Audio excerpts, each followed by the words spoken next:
Nirmala Kenyam kan asan content ba raisni ba kalinka Nor Online TV.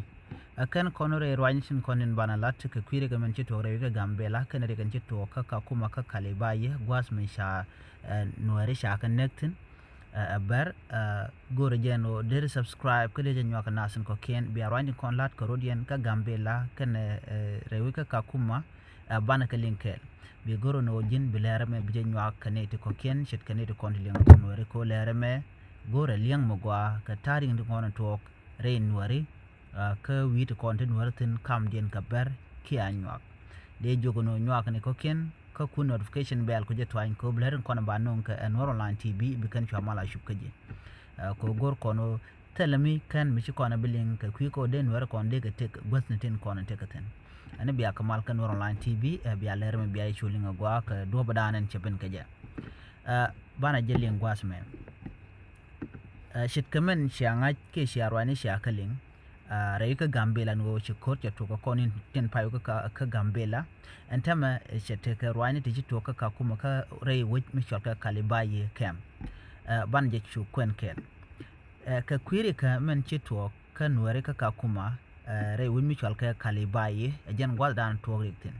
ci ber nuare maktinan wini cha ne dang jok cha kana ka ber ka sha ramkel kan nuare cha janna ka kan ber ko ber kan to riya ka mane ka sha wud kel ala wud janka cha janna ka ber ngai keno dong wud mo e wun nuare ari ga mo to gare wujin wini ne diok ka ber cha na ga nuare ka ramkel ma sha na kan ber nakan chicken nuare kan na ramkel ka sha ber cha ga na ram cha ber cha na ne diok ka chi ber chicken jang ke dinka kel chicken na ari ga mo to ga re wichin wini en kalibaye ngwan bertin along gwas mi ci berchi rodin dolten ko kan berati wa ka bertin contingent re wika gambela ki Ethiopia lo teken wini kare ka kuma tin berin content chorodi no ka ber tila ber South Sudan lo ji Canada kalibaye ngwan ber tin kon la ber gambela ki ber Ethiopia ngwan ka tin along eri ga dan ji kana lat wana kan nuara mo ko te ka randian mishana grewe ka gambela ka kor gwaza pai wo ka kor shi bar shi ka na shi ka naka je ka gambela are gan shi en shi kana lat shol kan randian shi ka mishalingo lat kan no sha randian cha jana gwas kor ka gambela ka kuje mo shi kan gorno bikan nuara mo bikana nak ka kalibai gwase dane wa shi kana ngaji no sha randian nak ka gambela gwaz mi shi bar shi ka na shi kan ka maktin ka gambele chala do men war bashi go tin ngwasa mo ko wa ka lok ka mo park ka ate kan wati jirwa jeno ram ne de kono nak bara mo ko dol wajene jen won jen ka gambele en gwas mi chu berken ju kan kur chu to ka chure ko mo chu pene ka chagu jeno en ware kono de tin akane ramadan nak dol bar mo e baje go ko ka kuj kan no kan bar akane tin kono nak no ware dumno la rek la ya ku ya pene ne ko ken ka do bran che pen ka je ni ga jan gwas mo chu ber yu kan nuare kan chu nak ka leng nuare ka je chu ber fan ken chu nuare chu kan chu jen chu kan ber to chu kan chu kapkor chu ane dok chu ga nak ka kan ber ka do badan shalat ka je ka chu ber nyo jen chu karam kel chu kan nak ka ram chi kan nagone ram mo la jang ke dinka tiang ka tuk tiang paiwo chi ber re wi ka kuma kan ber re wi ka kum fan ken shi kan ka kuma kalibai lara ye ka kuma ko kwa kalibai ne tunwan kalibai ti ka kane ka kuma kan berro shi ka ga nuare shi kan ka duai chala do don da liya da chup ka ga nuare kon kan ga duai wujin wini netiang chala do shi ber shu pot shi ka put ka police station ki dor dan la dor kuma ka Kenya ko gui kan men shi kan lat ring midi wa shi ka pot kan dal shi kan dol ken kan ga ban pin ka kan to riya gamo ka do bana shala da gano shin tare wucin ni ka kalibaye tin cinaro ka kan bardial chiwidian ke tianko bikan nuare bikan ko ka gambele bikan nuare bikan ko wajen gwal ci nuare jektano bikan nak ka do bana ji kan riya laka te ka bertin wan ti ci yo ci kan riya laka lunga Kenya kana rar ala western wall jikan yoru ngwalong jikan yor pinko ba nuare ba kana ka kuma Ethiopia ka ba kana ka kuma Kenya ka do bran jikan da laka gaje kanen nuare chine gorno bine kanen ka do bran chalat kaje shi kane ngwan jikan ga shaka kalong ka Kenya kan ite konti la jikem ka anu yi kan ite gor kor ka ka kan ne din konti na kan wari ko kan ite konti turik kan wari kan ka riga to kan to roje mo je roje dan shalat re wujin bini re wi ka gambela tele turbil ma jaltin antama ka jen gwas roi kon ka je tiang ka war ci de ni buñ ci ka ma ci kan ga turre duarante nuare tegatin alan re new land jab ki eno gwaden dan te re wi ka gambela ci kan de ni Ethiopia tin kona la ji federal mani ya dik chala do ken ci ko dori alo tulkan nuare kon te re wujin bini nuare kon wi kan gon go te ka ma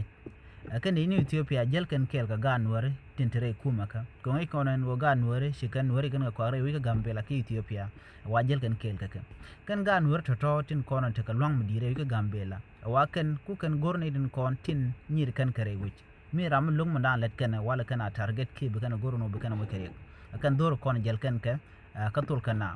an re wi ka gambela tel ne tun wana te ka mai te de laro nuare te kan ka mai ne kon te ka mai ka bar to kan ga mai ko kan tigare kuma ka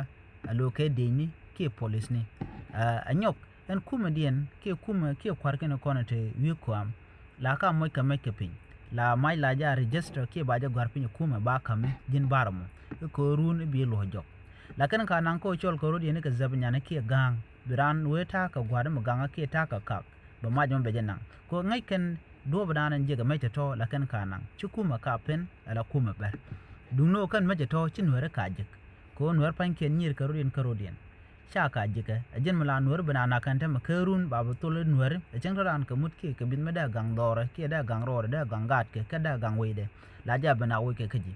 ko cinyir cikin wana long kam nuwar karodien antama alar ku kon le linga jan gwasme e wonene yene dial kon te ka gambel ko shanga jen wo ber dung dien wo bigi yenak nek dien teram pelkene adwar agat en ram jikene jiga bukane nak gor kan long no de kan wer de kan kamas ka ke de kan naga long ka peng mundi de long chicken deer a jin duar jin yong te rampel kan men kulo tin jenne yene de kon to win to goal chit ke metu jema ke wi de ko ke no content nuare tegatin re wiki Ethiopia gor je gwano yen bidun betu chunka ko en bar ke liu ta da wo baran be jenne term din mu kijimi kune le jogo nena gor je en wo yen sia gat sia ka bunang dor gun de ko kien gero de ke wi ka gambela ko gambela jen the only place ke gwata dana gwana jen long ko mete menang nuar baga na kelan gwaz mu ka gambela ko be gat go wo bu nang wi da den ka Ethiopia e ko be gat ko be kanu te ka gwad ma cha ga bujikten en metu chagwa jema chagwa bedele chagwa aso saba chagwa ko kan god yalati la ber la kanotin ka ber bo do banjel kan nge akana yuro yopin buga yubu kan ga yorne de konte la buñ buga na mo kere kon tam ka jan gwas me leni yolon anyom won bialing jene kan kwar no konte gambele ki official content yanga na teneken gat ken chicken te gambele gat ken ke she man ken dial chicken kan ngrare chicken nang wini ko ken amandul bon chicken ga kok te kok kan ga wini ko ken ko bugat ken buga shingtin kune de content te luang ka gambele ku tere wi ka gambele ga shu ke teneken akan la nak kana ka war ka ken shang der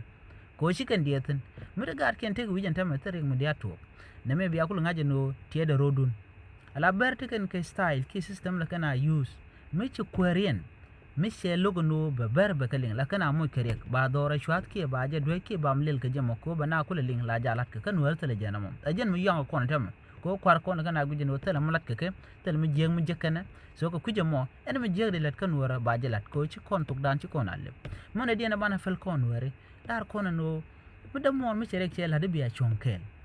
ran chi mor mi cherek chel hade biya chonkel din bu nong rek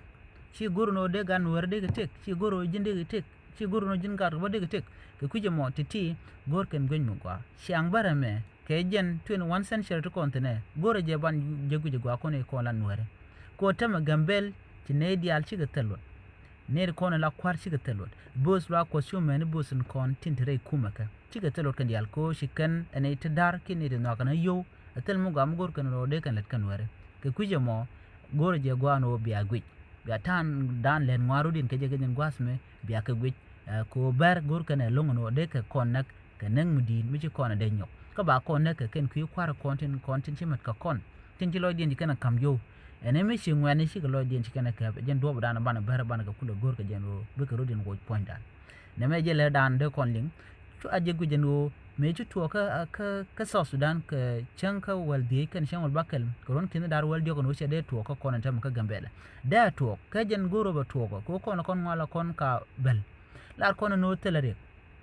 gwaze dan jang tikan ka training ku ga dingen ku na train me chi kore bin kana kamra chi kon banak anta maka gambela shi bar shi ne ken kan ka train la de ni kon de to kon ba mi chi kono ka kon ba gune jin politician ko she lar no de ga tek karun mana ring kon dial chu me politician kon de kula dor mu tedi no mo jin mi ci cherji ramran jin nuar ci goro no de tik da gwa mi goro bijina kwante da mor mi da mor jo na me ci chuan ngum ci agodo bi amat keje